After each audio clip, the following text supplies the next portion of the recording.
Hola, buenos días, soy Nico.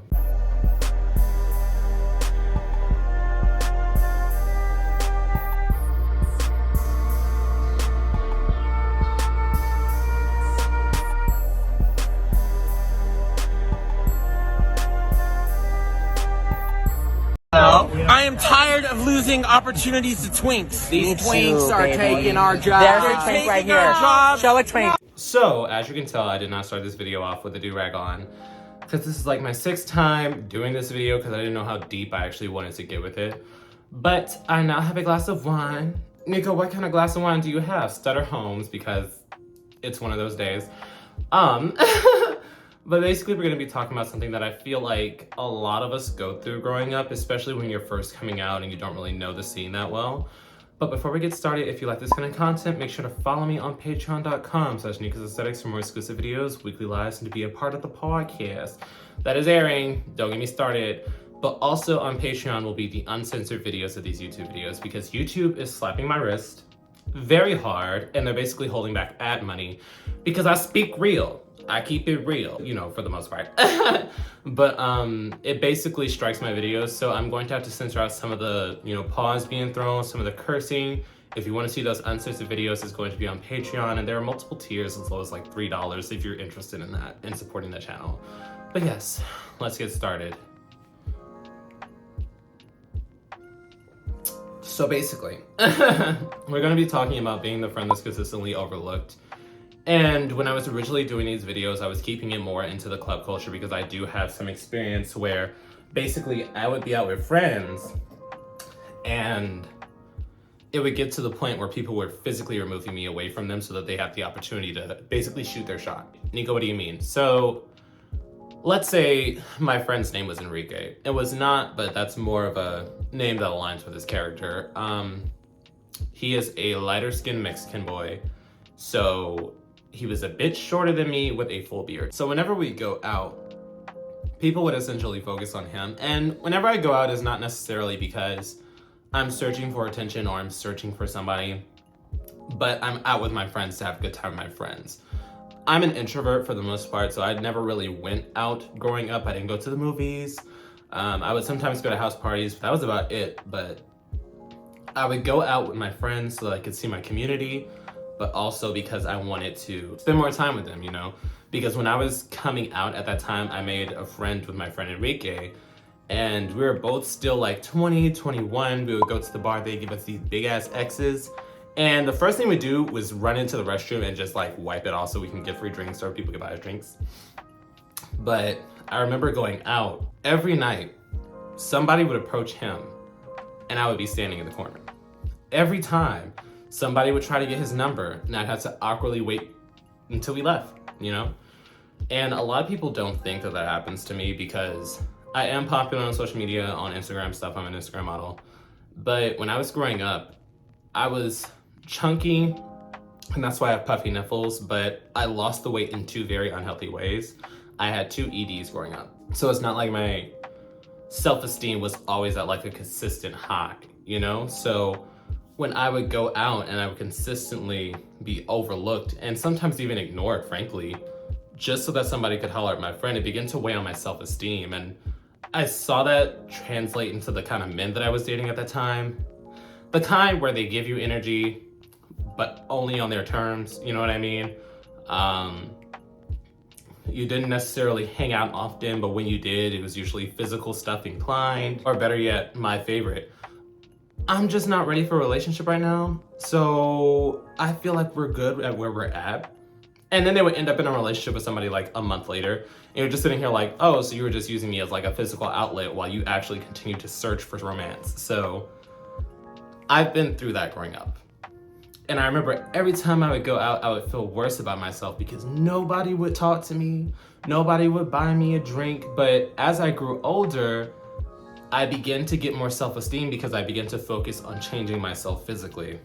And I would say changing myself physically from the way I dress to how expressive I was when I'm out, because a lot of people do not like expressiveness because they don't like femininity. I'm in the South, it's a bit toxic, but the more stone-faced I became, more muscular, more masculine presenting, I began to get attention.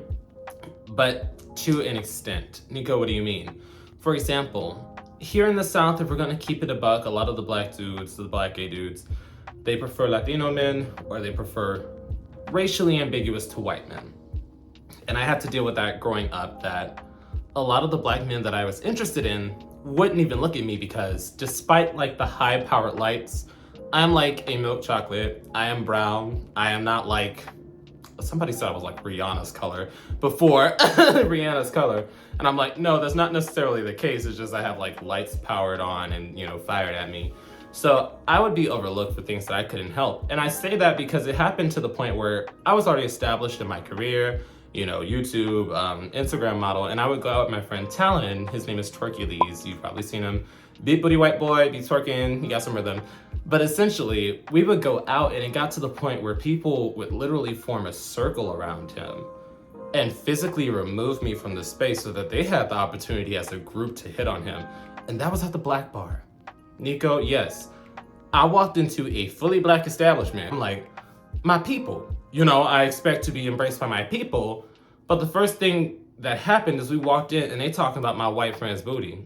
They starting to holler at my white friend and pushing me out once again. Like, that's the thing a lot of Houston men don't realize. Their tact at like approaching people that have friends is horrid. I mean, that could go for gay men in general, but they will not like properly introduce themselves like, hey, how are you doing? Hey, I just wanted to talk to your friend a little bit, you know, want to shoot my shot.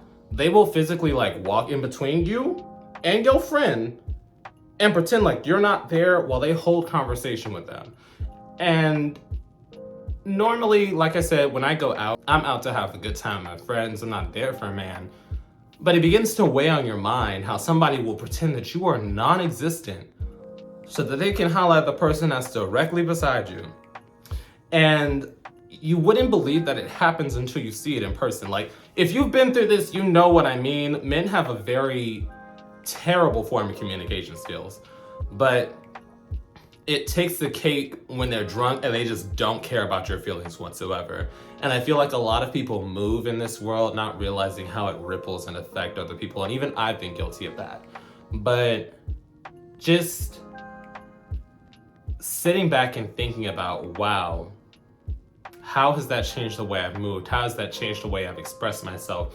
My mentality when I'm around other queer people in a social setting. Because believe it or not, even to this day when I'm in spaces, I'm not like real hot girl shit. You know, I'm like that online because I'm just like talking shit and being fun. But in person, I'm a very quiet person. I don't like to, you know, draw too much attention. I don't like that much energy around me. But I already know that if somebody were to basically try to X me out and talk to my friend, I know how to bow out now. And I understand that's a terrible thing that you have to learn, but being consistently put in a situation where you are basically told you're not worth conversation, you're not worth an introduction, I'm here to try to smash your friend, it's easier for me to just separate and wait until my friend is ready to go. Because I'm still a mom friend.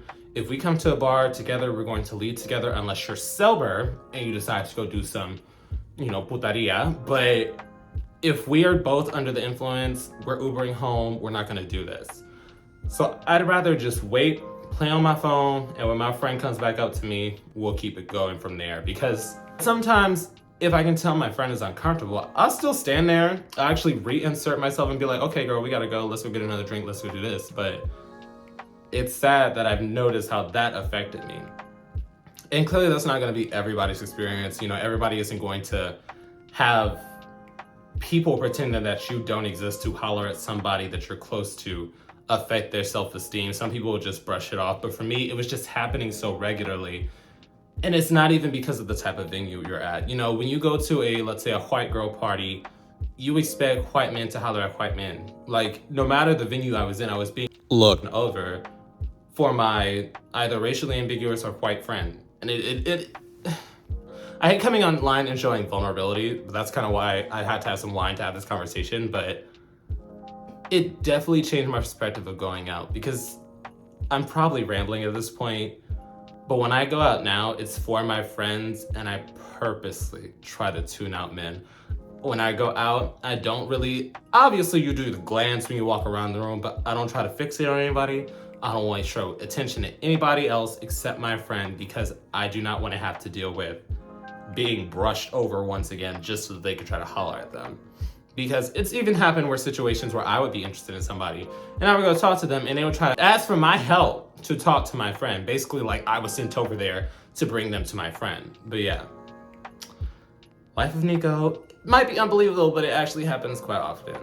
But if you've been in situations like this, if you've ever experienced being the wallflower essentially while other people consistently go and talk to the people around you, definitely drop your opinions down below. How did that change the way that you navigate queer spaces? How did that change the way that you navigate social spaces? Because even when I'm out, you know, I'd say when I'm in straight crowds, because I sometimes hang out with my straight friends, women usually give me attention. It's usually I don't have a issue talking to and or flirting with women, but it's more so in queer spaces where I'll go out and I'm still overlooked because there's societal totem poles that I don't fit, you know, based on the queer community's pushed image, but it's just something to think about. I don't know, I'm rambling, but yes, if you experience something similar, definitely drop your opinion down below. Boop. Well, your experience, not your opinion. Boop. And now it's time for a quick yet sincere shout out to this week's Third Eye Tier subscribers, Ronell, A.W., and Thomas. Thank you so much for your support. And this week's live stream is going to be about queer holiday experiences because Christmas is coming up. If that sounds interesting, definitely make sure to tune in.